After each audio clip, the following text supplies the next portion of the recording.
شکر الحمدللہ میں نے ٹائملی وقت پہ جو اقوام متحدہ کا سربراہ ہے، جو سیکرٹری جنرل ہے،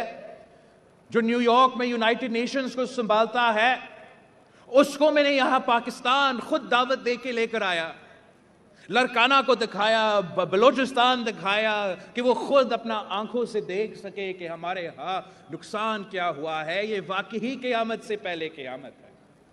وہ آدمی کہہ رہا تھا کہ اس کا اپنا ملک کا پورا حصہ اگر ڈوب جاتا، اتنا لوگ نہ اتنا نقصان ہو جاتا، اور ہم اس کی شکر گزار ہیں کہ وہ ہر قدم پہ پاکستان کا مدد کر رہے ہیں۔ آپ کی وجہ سے ہم پوری دنیا میں بھاگ دور کر رہا ہوں، کبھی کسی ایک ملک سے، کبھی ایک دوسرا ملک سے، کبھی کسی تیسرا ملک سے، کہ میرے لوگ ڈوب چکے، ان کے گھر تباہ، ان کے فصل تباہ، جو پہلے غریب تھے ان کے